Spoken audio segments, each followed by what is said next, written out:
ఒకప్పుడు ఎదురులేని నేత, తిరుగులేని వైభవం. కానీ ఇప్పుడు సీన్ మారింది. స్కామ్లు కమ్ముకుంటున్నాయి.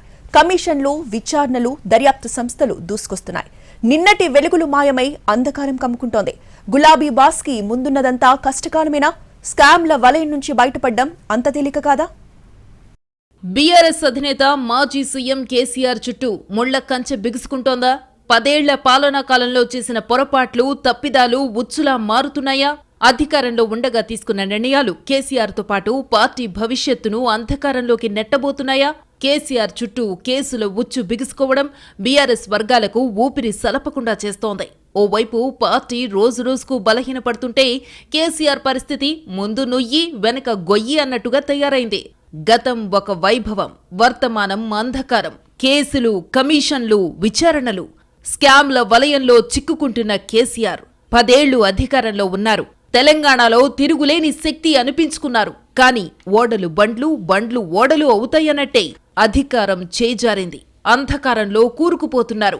నిన్న మొన్నటిదాకా కేసీఆర్ అంటే తెలంగాణలో ఎదురులేని నేత.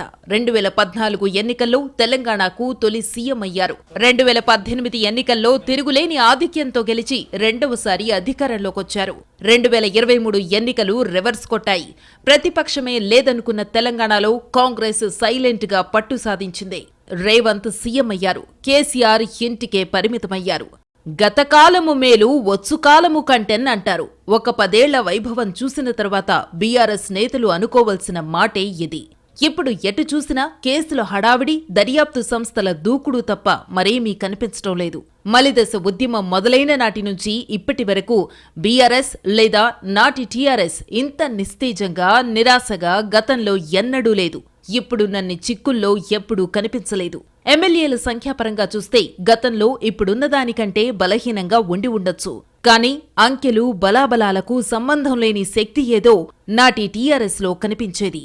ప్రత్యేక రాష్ట్ర ఉద్యమ స్ఫూర్తి, కోట్లాది తెలంగాణ ప్రజల ఆకాంక్షలు, ఉద్యమాన్ని సరికొత్త మలుపు తిప్పే వ్యూహ చతురత, అధికార పక్షాన్ని మొప్ప తిప్పలు పెట్టే ఎత్తుగడలు అన్నీ కలిసి అసెంబ్లీలో సీట్లెన్ని ఉన్నా 2001 నుంచి 2014 వరకు కేసీఆర్, ఆయన కేంద్రంగా ఎదిగిన టీఆర్ఎస్ ఆశావహ దృక్పథంతో కనిపించిన పరిస్థితి. కానీ ఇప్పుడంతా రివర్స్ అయింది. తెలంగాణ రాష్ట్రం సాకారమైన తరువాత గులాబీ పార్టీ మరింత బలోపేతమైంది. 2014 ఎన్నికల్లో 63 సీట్లు, 2018 ఎన్నికల్లో 88 సీట్లు గెలుచుకుని తిరుగులేని బలాన్ని ప్రదర్శించింది కారు పార్టీ. ఆ తరువాత డజన్ మంది కాంగ్రెస్ సభ్యుల చేరికతో కారు పార్టీ కిక్కిరిసిపోయింది. తెలంగాణ అంతా గులాబీ రెపరెపలే కనిపించాయి. కానీ 10 ఏళ్ల తరువాత గులాబీ పార్టీకి గట్టి దెబ్బే తగిలింది. 2023 ఎన్నికల్లో కేవలం 39 సీట్లకే పరిమితమైతే కాంగ్రెస్ 64 సీట్లు గెలుచుకుంది. ఇదంతా రాజకీయంగా బీఆర్ఎస్ పార్టీ విషయంలో జరిగిన మార్పు. అధికారం ఉన్నంతకాలం వెలుగు, ఒక్కసారి పీఠం చేజారితే చుట్టూ చీకటే. నేటి రాజకీయాల్లో స్పష్టంగా కనిపించే విషయమిది. కేసీఆర్ తెలంగాణ సీఎంగా చక్రం తిప్పినంతకాలమూ కనిపించిన వాతావరణం ఒకటైతే ఇప్పుడు అదే కేసీఆర్ చుట్టూ కేసులు ముసురుకుంటున్నాయి. విచారణ కమిషన్లు పిలుస్తున్నాయి. ఆరోపణలు వెల్లువెత్తుతున్నాయి. స్కాములు కొండ చిలువల్లా మింగేసే పనిలో ఉన్నాయి. ఒకటా రెండా వరుస కేసులు గులాబీ బాస్ను చుట్టుముడుతున్నాయి. ఫోన్ ట్యాపింగ్ కేసులో నాటి ఇంటెలిజెన్స్ అధికారులు ఇరుక్కున్నారు. మాదేముంది, ప్రభుత్వం చెప్పింది చేశాం అనే ధోరణిలో ఉన్నారు. ఎటో విద్యుత్ ఒప్పందాల అంశంలో అన్ని వేళ్లు కేసీఆర్ వైపే చూపిస్తున్నాయి. అంతకంటే ముందు మేడిగడ్డ అంశం ఉండనే ఉంది. కాళేశ్వరంపై ఆరోపణలు అంతకంతకు వినిపిస్తూనే ఉన్నాయి. అన్నిటికంటే ముందు లిక్కర్ కేసులో కవిత ఇప్పటికే తీహార్లో ఉన్నారు. అంటే ఫోన్ ట్యాపింగ్ నుంచి గొర్రెల స్కామ్ వరకు ఏది ఎప్పుడు పేకల మీదకు తెస్తుందో తెలియని పరిస్థితి ఏర్పడింది.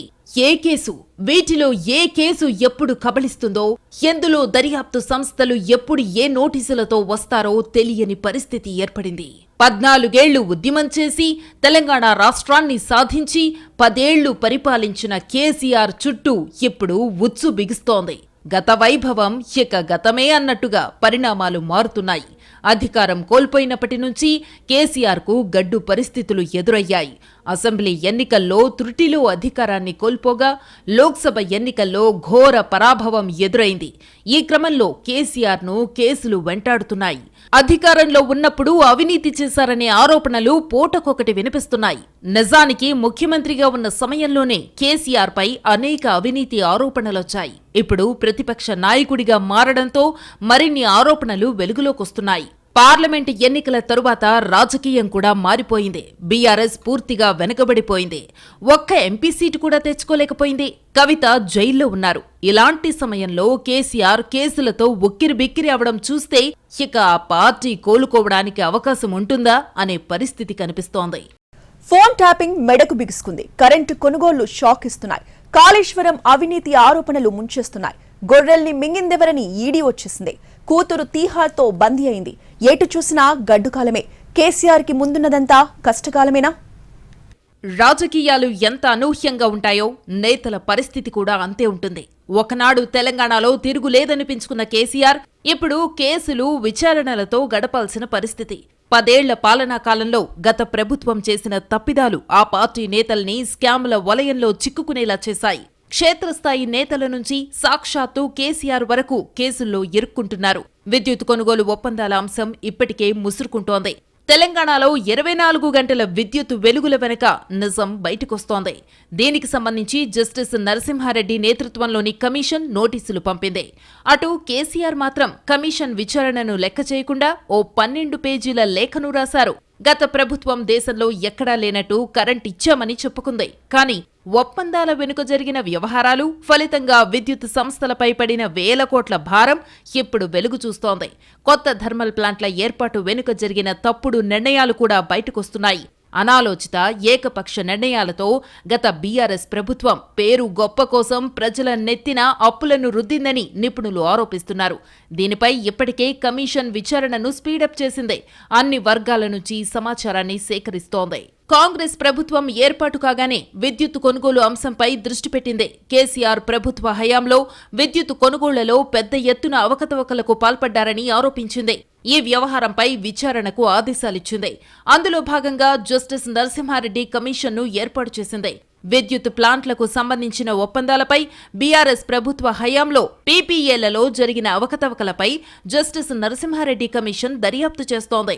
విచారణలో ఛత్తీస్గఢ్ నుంచి 1000 మెగావాట్ల విద్యుత్ కొనుగోలు ప్రతిపాదన కూడా ఉంది. మరోవైపు కాళేశ్వరంపై విచారణ ఊపందుకుంది. ఈ ప్రాజెక్టు విషయంలో కేసీఆర్పై కాంగ్రెస్, బీజేపీ అనేక ఆరోపణలు చేశాయి. బీజేపీ సీబీఐ విచారణకు డిమాండ్ చేసింది. అయితే ఇందులో అవినీతిని తామే తేలుస్తామని కాళేశ్వరంపై జస్టిస్ పీసీ ఘోష్ కమిషన్ను నియమించింది తెలంగాణ సర్కార్. నిర్మాణపరమైన అంశాలపై ఏజెన్సీలను పిలిచి విచారణ చేస్తున్నారు జస్టిస్ పీసీ ఘోష్. నిజాలు తెలుసుకునేందుకు అందరి వద్ద సమాచారాన్ని సేకరిస్తున్నట్టు ఘోష్ తెలిపారు. జూన్ 30వ తేదీలోపు విచారణ పూర్తి కాదని, ఇంకా సమయం పడుతుందని చెప్పారు. అసలు విషయాలు తెలుసుకోకుండా పూర్తి నివేదిక ఇవ్వలేమని అంటున్నారు. టెక్నికల్ అంశాల విచారణ పూర్తయ్యాక ఆర్థిక అంశాలపై విచారణ మొదలవుతుందని చెప్పారు. ఈ విషయంలోనూ కేసీఆర్కు నోటీసులు జారీ చేయటం ఖాయంగా కనిపిస్తోంది. కాళేశ్వరం కార్పొరేషన్ పేరుతో బీఆర్ఎస్ ప్రభుత్వం అధిక వడ్డీలకు అప్పులు చేసిందని కాంగ్రెస్ ప్రతిపక్షంలో ఉన్నప్పుడు ఆరోపించింది. బ్యారేజీ అంచనాలను పెంచడం ద్వారా కాంట్రాక్ట్ ఏజెన్సీలకు అదనపు చెల్లింపులు, బ్యారేజీల నిర్మాణంలో ఆర్థిక అవకతవకలు జరిగాయని, వేల కోట్ల అవినీతి జరిగిందని ఆరోపించింది. మరోపక్క కాళేశ్వరంపై న్యాయ విచారణ జరుపుతున్న జస్టిస్ పీసీ ఘోష్ కమిషన్కు పలు రికార్డులు అందజేయాలని నీటిపారుదల శాఖ సంబంధిత ఇంజనీర్లను ఆదేశించింది. ఇటు చూస్తే మేడిగడ్డ బ్యారేజీ పరిస్థితి మేడిపండులాగా తయారైంది. బ్యారేజీకి జరిగిన డ్యామేజీతో దాని పరిస్థితి గందరగోళంలో పడిపోయింది. రోజుకు 3 టీఎంసీల నీళ్లను ఎత్తిపోస్తామని గొప్పలు చెప్పి కట్టిన ఆ బ్యారేజీ నుంచి కనీసం 1 టీఎంసీ కూడా ఎత్తిపోసే పరిస్థితి కనిపించడం లేదంటున్నారు. 2022లో కన్నెపల్లి పంపు హౌస్ మునిగిపోవడం, 7 నెలల కింద మేడిగడ్డ బ్యారేజీ కుంగిపోవడం వంటి ఘటనలతో అసలు భవిష్యత్తులో కొత్త ఆయకట్టును ఎంతవరకు సృష్టిస్తారన్న అనుమానాలు రేకెత్తుతున్నాయి. రిపేర్లు చేసినా బ్యారేజీకి గ్యారంటీ ఇవ్వలేమని, ఇప్పటికే నేషనల్ డ్యామ్ సేఫ్టీ అథారిటీ మధ్యంతర నివేదిక చెబుతోంది. అంటే భవిష్యత్తులో ఎక్కువ ఎకరాలకు మేడిగడ్డ ద్వారా నీళ్లివ్వడం సాధ్యపడకపోవచ్చని, బ్యారేజీ దెబ్బతినడమే ఇందుకు కారణమని ఇంజనీర్లు అభిప్రాయపడుతున్నారు. గత అక్టోబర్లో మేడిగడ్డ బ్యారేజీ కుంగడం, అన్నారం, సుందిళ్ల బ్యారేజీలలోనూ బుంగలు పట్టంతో భవిష్యత్తులో వాటితో ఎంత మేరకు ప్రయోజనం ఉంటుందన్న దానిపై చర్చ జరుగుతోంది. ఈ మొత్తానికి కాళేశ్వరం ప్రాజెక్టులో జరిగిన అవినీతే కారణమనే ఆరోపణలు పెరుగుతున్నాయి. అటు చూస్తే ఇప్పటికే ఫోన్ ట్యాపింగ్ కేసు కీలక దశకు చేరుకుంది. స్పెషల్ ఇంటెలిజెన్స్ బ్రాంచ్ కేంద్రంగా సాగిన ఫోన్ ట్యాపింగ్ కేసులో మాజీ సీఎం బీఆర్ఎస్ చీఫ్ కేసీఆర్ పేరు వెలుగులోకొచ్చింది. కేసీఆర్, ఆయన కుటుంబ సభ్యులు, పార్టీలో ఆయన సన్నిహితుల వ్యవహారాలను చక్కబెట్టేందుకే తామంతా కలిసి పనిచేశామని టాస్క్ ఫోర్స్ మాజీ డీసీపీ రాధాకిషన్ రావు పోలీసులకిచ్చిన వాంగ్మూలంలో తెలిపారు. ఫోన్ ట్యాపింగ్ ద్వారా ప్రణీత్ రావు అందించే వివరాలతో కేసీఆర్ రాజకీయ ప్రత్యర్థులను, వారికి ఆర్థిక సాయం అందించేవారిని బెదిరించి లొంగదీసుకునేవారమని, సివిల్ తగాదాలలో సెటిల్మెంట్లు చేసేవారమని, ఎన్నికల్లో ప్రత్యర్థి పార్టీల నేతల నగదు తరలింపును అడ్డుకునేవారమని చెప్పారు. బీఆర్ఎస్ డబ్బు రవాణాకు సహకరించేవారమని తెలిపారు. ఇప్పటికే ఈ కేసులో పలువురు ఇంటెలిజెన్స్ విభాగం అధికారులు రిమాండ్లో ఉన్నారు. మాజీ ఎస్ఐబీ చీఫ్ ప్రభాకర్ రావు, ఓ టీవీ ఛానల్ అధినేతలను ఎన్డీఆర్ రప్పించేందుకు రెడ్ కార్నర్ నోటీసులు జారీ చేస్తున్నారు. మరోపక్క ఫోన్ ట్యాపింగ్ దందాపై ప్రత్యేక దర్యాప్తు బృందానికి కీలక ఆధారాలు లభ్యమైనట్టు తెలుస్తోంది. కొద్ది రోజుల క్రితం హైదరాబాద్ కొండాపూర్లోని కన్వర్జెన్స్ ఇన్నోవేషన్ ల్యాబ్స్ కార్యాలయంలో తనిఖీలు చేసిన సెట్ 3 సర్వర్లు, హార్డ్ డిస్క్లతో పాటు 5 మ్యాక్ మినీ డివైజ్లను జప్తు చేసింది. ఎస్ఐబీలో ఫోన్ ట్యాపింగ్ చేసేందుకు సాంకేతిక పరిజ్ఞానాన్ని ఈ సంస్థే సమకూర్చింది. దీంతో ఫోన్ ట్యాపింగ్ కు సంబంధించిన యాక్సెస్ లాగ్స్, సర్చ్ లాగ్స్ కోసం సంస్థ డైరెక్టర్ నుంచి సమాచారాన్ని సేకరించింది. ఈ క్రమంలోనే ఫోన్ ట్యాపింగ్ కు సంబంధించి కీలక ఆధారాలు లభ్యమైనట్టు తెలుస్తోంది.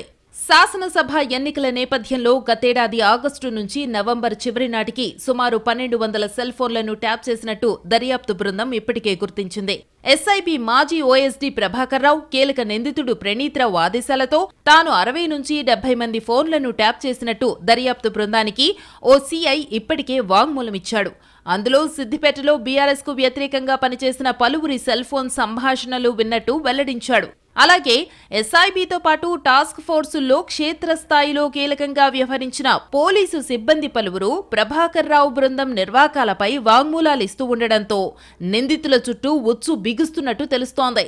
ఇప్పటికే ఫోన్ ట్యాపింగ్ కేసులో మాజీ సీఎం బీఆర్ఎస్ చీఫ్ కేసీఆర్ పేరు బలంగా వినిపిస్తోంది. మాజీ ఇంటెలిజెన్స్ ఉద్యోగులు తమ ప్రభుత్వ పెద్దలు చెప్పిందే చేశామంటున్నారు.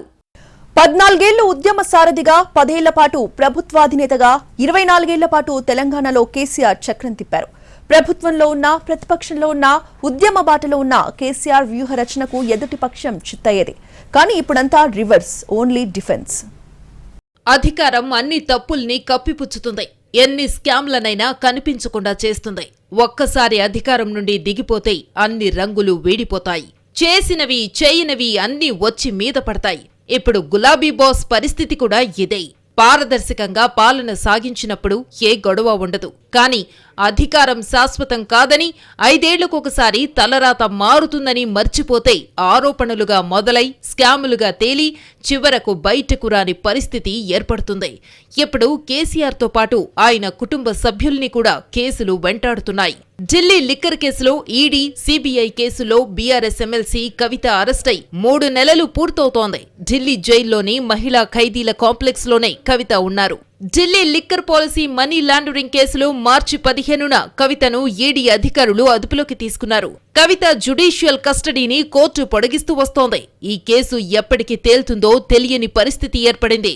ఇందులో తనకేమీ తెలియదని కవిత అంటుంటే, ఏ అవినీతికి పాల్పడకుండానే 8000 పేజీల ఛార్జ్ షీట్ ను ఫైల్ చేస్తారా అని విపక్షాలు ప్రశ్నిస్తున్నాయి. అటు గొర్రెల పంపిణీ పథకం కూడా తెరపైకొచ్చింది. ఇందులో 1000 కోట్ల స్కామ్ జరిగిందనే ఆరోపణలు వినిపిస్తున్నాయి. ఈ కేసులో ఎన్ఫోర్స్మెంట్ డైరెక్టరేట్ కూడా రంగంలోకి దిగింది. విచారణలో భాగంగా తమకు అవసరమైన వివరాలు సమర్పించాలని రాష్ట్ర గొర్రెలు, మేకల పెంపకందారుల సహకార సమాఖ్య ఎండీకి ఈడీ లేఖ రాయడం కలకలం రేపుతోంది. ఆ నివేదిక ఆధారంగా ఈడీ ముందడుగు వేసే అవకాశం ఉంది. ఇక్కడ లేని గొర్రెల్ని పంపిణీ చేశారు. కొన్న గొర్రెలకి డబ్బులివ్వలేదు.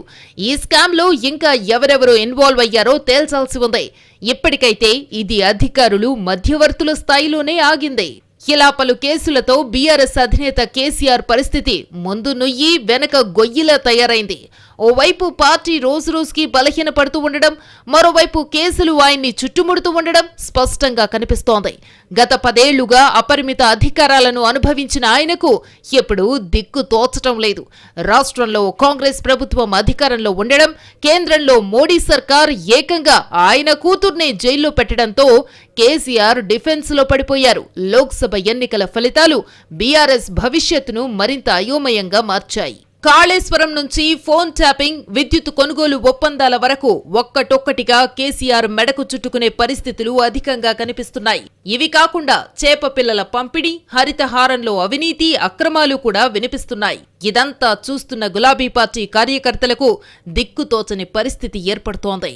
మొన్నటి పార్లమెంటు ఎన్నికల ప్రచారంలో ప్రధాని మోదీ కాళేశ్వరం నుంచి ఢిల్లీ దాకా బీఆర్ఎస్ అవినీతి పాకిందని విమర్శలు గుప్పించారు. ఇటు రాష్ట్రంలో కాంగ్రెస్ నేతలు అవకాశం దొరికినప్పుడల్లా కేసీఆర్తో పాటు గత ప్రభుత్వంపై విమర్శలు గుప్పిస్తున్నారు. చట్టం తన పని తాను చేసుకుంటూ పోతుందని చెబుతున్నారు. ఓ పక్క విచారణ కమిషన్లు సమాచారం తీసుకుంటున్నాయి. ఎప్పుడు నోటీసులు ఇస్తాయో, ఎప్పుడు రమ్మంటాయో తెలియని పరిస్థితి ఏర్పడింది.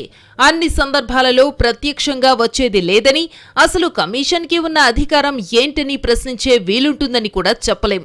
అదీకాక ఈడీ లాంటివి ఎంటర్ అయితే ఏం జరుగుతుందో దేశంలో అనేక ఉదాహరణలు కళ్ల ముందే ఉన్నాయి. ఈ లెక్కన చూసినప్పుడు ఏ కేసు ఏ మలుపు తీసుకుంటుందో తెలియని పరిస్థితి ఏర్పడింది. 10 ఏళ్ల పాటు తిరుగులేని అధికారాన్ని చెలాయించిన ప్రభుత్వాధినేతగా, అంతకుముందు 14 ఏళ్ల పాటు ఉద్యమ పార్టీ అధినేతగా కేసీఆర్ మొత్తం 24 ఏళ్ల పాటు తెలంగాణలో తిరుగులేని నేతగా కనిపించారు. కానీ ఆ వైభవం ఇప్పుడు లేదు.